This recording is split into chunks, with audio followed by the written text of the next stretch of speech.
জয় ঠাকুর। তিনিই গুরু, যিনি অন্ধকার থেকে আলোয় আসার পথ দেখান। শ্রী রামকৃষ্ণ প্রেমবিহারের পূজ্যপাদ ও আচার্য শ্রীমৎ স্বামী সম্বুদ্ধানন্দের প্রবচন সূক্ষ্ম শক্তি ও প্রকাশ। আজ গৌরগোবিন্দবাবু শ্রীক্ষেত্রের প্রসাদ নিয়ে এসেছেন ভক্তদের জন্য। একটা বড় ব্যাগে করে নিয়ে এসেছেন। তার মধ্যে আবার মাথায় নিয়েই দাঁড়িয়ে আছেন বেশ খানিক সময় ধরে। মহারাজ ঢুকেই ওই অবস্থা দেখে বললেন, সে কি অমন মাথায় নিয়ে কতক্ষণ দাঁড়িয়ে আছো বাবা? রাখো রাখো, ওই জালের আলমারিটার ওপর রাখো। ভদ্রলোক রাখলেন। বরেনবাবু বললেন, গুরুদেব, প্রসাদ অমন করে আনার কারণটা কি? গুরুদেব বললেন, সে প্রশ্নটা তুমি গৌরকে জিজ্ঞাসা করো না কেন? ওই তো ভালো বলতে পারবে। গৌর গোবিন্দবাবু বললেন, আসলে মহারাজ, প্রসাদ আনতে বললে ভয় লাগে। একে তো প্রসাদ, তাতে আবার জাগ্রত ভূমি, তাই দূরত্ব, সব মিলে মনটা চঞ্চল হয়ে পড়ে। কি থেকে কি ভুল হয়ে যায় তাই। আমার ঠাকুমা বলতেন, চেষ্টা করবে মাথায়, না পারলে বুকে। ওই হল তীর্থ কৃপা বহনের স্থান।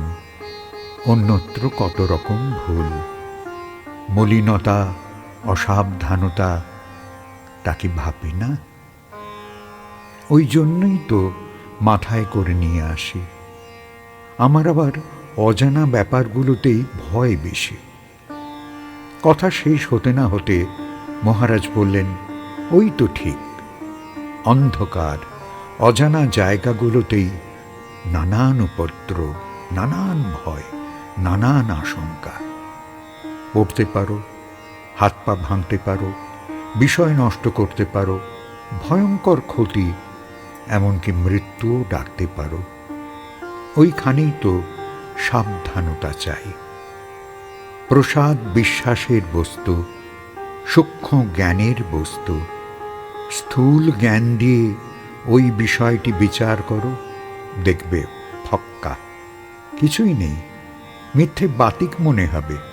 অথচ ওই নিয়ে রামায়ণ, মহাভারত, পুরাণে কত ঘটনা, কত বিশ্লেষণ আছে। প্রসাদে রোগ মুক্তি, সন্তান লাভ, বিপদ মুক্তি, জয় ইত্যাদি কত বিষয়ই লাভ হয়। কিন্তু মানুষ নিষ্ঠারহিত, নিষ্ঠাবান তারা নয়। তা তো নয়, তার নৈষ্ঠিক, অথচ অযথা বিষয়ে। শ্রম, বুদ্ধি, বিদ্যা, কৌশল বা চাতুরি, এসব দিয়ে টাকা রোজগার হয়, তাতে ঠিক ঠিক অভাব পূর্তি হয় না। অভাবী নন, অথচ অভাবী। এমন তো একটু খেয়াল করলেই তোমরা দেখতে পাবে। এই তো সেদিন তপনবাবু এলো, ওকে তো তোমরা সবাই চেনো। 3টে বাস আছে, 2টো ম্যাটাডোর ভ্যান আছে। ওর কি টাকার অভাব? তবু আমায় এসে বলল, মহারাজ, এবার একটা বড় ট্যাঙ্কার কিনছি, টানা পোড়েনটা আর একটু কমবে। বেশ কিছু ঋণ করেছে, ওটাই বেগ দিচ্ছে।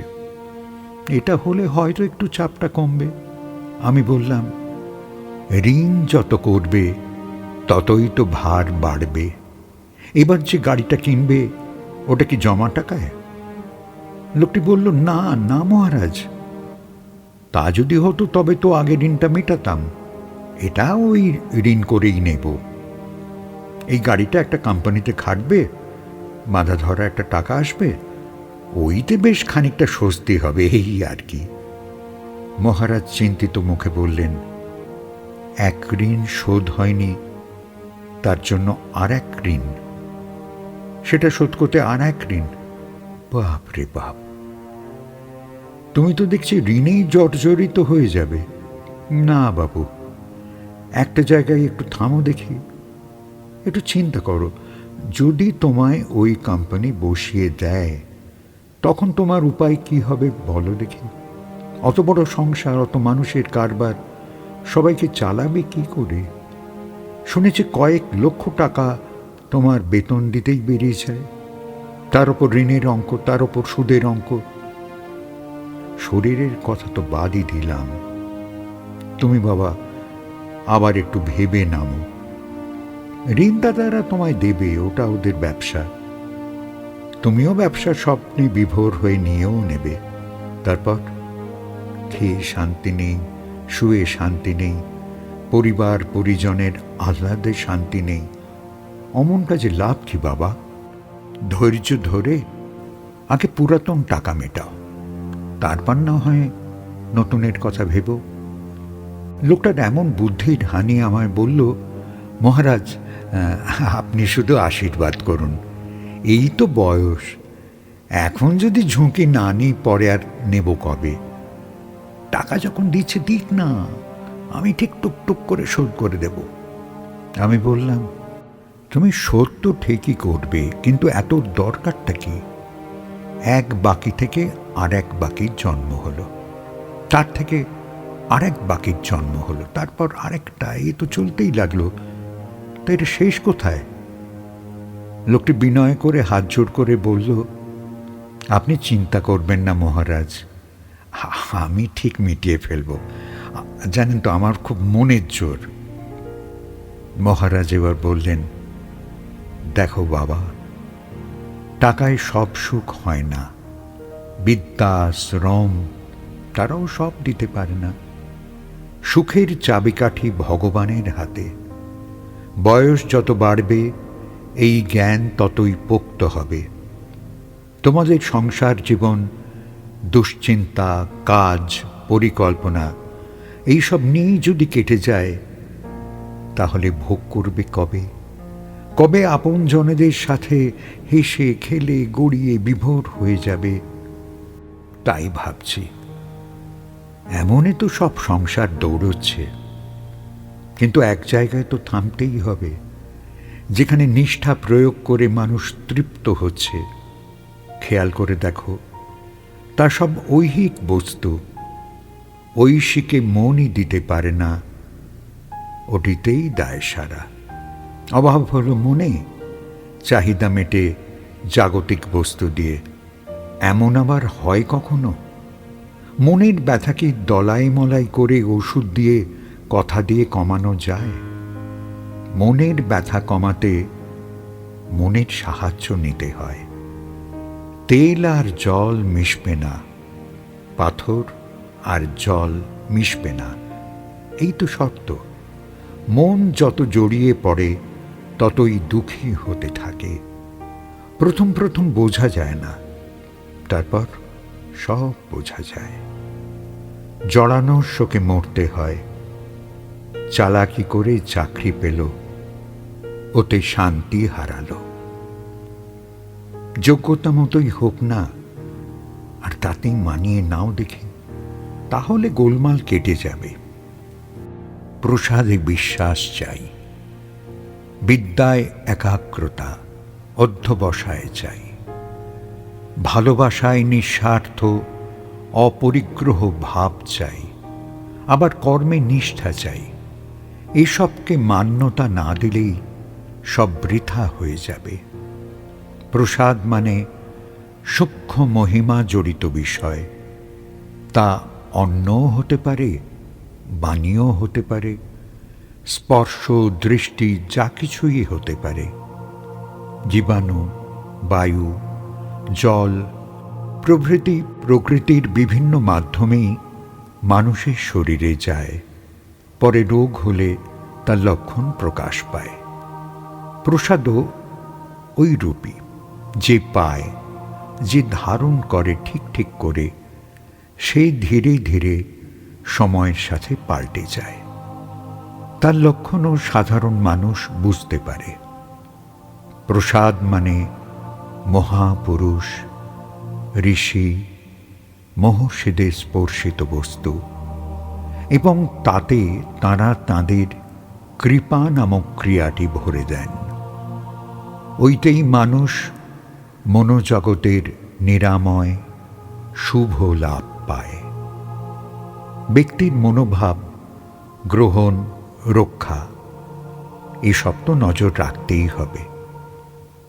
স্থূল জিনিসের চেয়ে সূক্ষ্ম জিনিসের দাম অতুলনীয়। ভগবান এবং মহাপুরুষের স্পর্শিত উচ্ছিষ্ট খাবারকে আমরা প্রসাদ বলি, কিন্তু সাধারণ মানুষের ক্ষেত্রে এঁটো বা উচ্ছিষ্ট বলি। এর মানে কি? সাধারণ মানুষ যে কোনো জিনিস গ্রহণকালে বাসনা দ্বারা গ্রহণ করে, হয় ঘৃণা, নয় প্রবল আকর্ষণ, নয় অনীহা প্রভৃতি মনোভাব। ওতে খাদ্য হোক আর ব্যবহারিক বস্তুই হোক, সবই দোষযুক্ত হয়ে যায়। দৈব শরীরধারীদের ক্ষেত্রে অমন হয় না। তাঁরা লিপ্সা, কামনা, ক্লেশ, ঘৃণা, আকর্ষণ রহিত, নির্বিকার মন তাঁদের। তাই গ্রহীত বস্তু কখনো উচ্ছিষ্ট হয় না। মন্ত্র, ক্রিয়া, নিষ্ঠা এসব দ্বারা সৎ মহদাশয় ব্যক্তিরা নিবেদিত বস্তুকে ভগবানের চরণে নিবেদন করেন কত একাগ্রতায়। ওইকে আমরা পারি শুধু সৎ ও আন্তরিকভাবে বিশ্বাসের সাথে ভালোবেসে তাকে গ্রহণ। এই সাধারণ মানুষের কর্ম, আর তাতেই কল্যাণ। তবু সেখানেও কুণ্ঠা, সন্দেহ, তুচ্ছবোধ। কি যে এই দুর্বলতার কারণ কে বলবে? ক্ষেত্রবিশ্বাস, বস্তুবিশ্বাস, কৃপায় আস্থা, সারল্য, অকপট এসব না থাকলে সূক্ষ্ম জ্ঞান হবে কি করে? রকেট না হলে আকাশের খবর পাবে কি করে? বাস, ট্রেন, গাড়ি কিছুই কি তোমায় শূন্যে তুলে দিতে পারবে? ওর জন্য চাই আলাদা ধাতু, আলাদা শক্তি। আদি দৈবিক, আদি ভৌতিক এসব জানতে ভৌতিক কোনো বস্তুই যথেষ্ট নয়। মনই এক, মনই সব। এর মধ্যে নিরঞ্জনবাবু বললেন, বড় বড় খাজা মহারাজ, আহা, ঘিয়ের গন্ধে ঘর যে ভরে গেল গো। তোমরা হাত বাড়িয়ে নাও না, খেয়ে যে তারপর আলোচনায় বসো দেখি। মহারাজ মৃদু হাসলেন, বললেন, যেমন ভাব তেমন লাভ। সংস্কৃতে আছে, ইয়াদৃশী ভাবনা ইয়স্য সিদ্ধির ভবতি তাদৃশী। যে খাদ্য মনে করবে তার উদরপূর্তি হবে, যার কৃপা বোধ হচ্ছে তার ক্রিয়া। প্রসাদে কি কোনোদিন বস্তু থাকে? ধান থেকে চাল, চাল ফুটে ভাত হয়ে যায়, তারপর যে যার মতো খেতে বসে ভাতই চায়, ধান চায় না গো। ভগবানের উদ্দেশ্যে নিবেদন হলে ওটার বস্তু থাকে না। সবজি, অন্ন, আমিষ, নিরামিষ, শাড়ি, শাল, বাসন সবই প্রসাদই হয়ে যায়। তোমরা আবার খাজা পেলে কোথা থেকে? পুরী সাক্ষাৎ জগন্নাথ মহাপ্রভুর লীলাস্থল। হাজার হাজার কোটি কোটি মানুষের বিশ্বাস একদিনে ঘনীভূত হয়নি। ধীরে ধীরে বহু পরীক্ষা দিয়েই ভগবান ওখানে প্রতিষ্ঠিত। মানুষ ভগবানকেও ছাড়ে না বাছা, তাকেও কড়ায় গণ্ডায় হিসেব করে নেয়। প্রসাদের বিজ্ঞানটি বুঝতে অনেক জ্ঞান চাই বাবা। চাওয়া পাওয়ার দুর্বল মনে অতীন্দ্রিয় কৃপা বিষয়টি উজ্জ হয়ে আছে। ওইটি জাগাতেই তো এত শোনা, এত বলা, এত অভ্যাস, এত সহ্য। বাইরেটাকে ধীরে ধীরে ছেড়ে দাও দেখি। ওটা খাজা না গজা, সেসব তর্ক থাক। ওইটি মাহাত্ম্যপূর্ণ তীর্থের শক্তি বহন করছে, এই বিশ্বাসটি আনো। তাহলেই তোমাদের অনেক কল্যাণ হবে। জড় মনটি ধীরে ধীরে চৈতন্যময় হবে। ক্ষণস্থায়ী বস্তুর আকর্ষণ, চাওয়া পাওয়া, অনিত্যের আকর্ষণ সব ফিকে ফিকে হবে। প্রসাদ অনির্বচনীয় এক বিষয়। ওতে স্থূল বুদ্ধি আনাটাই মূর্খামি। পড়াশোনা বইপত্র নয়, মগজস্থ জ্ঞানের বহিঃপ্রকাশের কর্ম। প্রসাদ স্থূল নয়, সূক্ষ্ম দেহের পূর্ণতার বিষয়। সেদিন আমরা নিজেদের জ্ঞান লাভে ধনী বোধ করতে লাগলাম, আর বারবার ভাবছিলাম কি এক পারমার্থিক বস্তুকে কত স্থূল বুদ্ধিতে স্থূল করে ভাবছিলাম।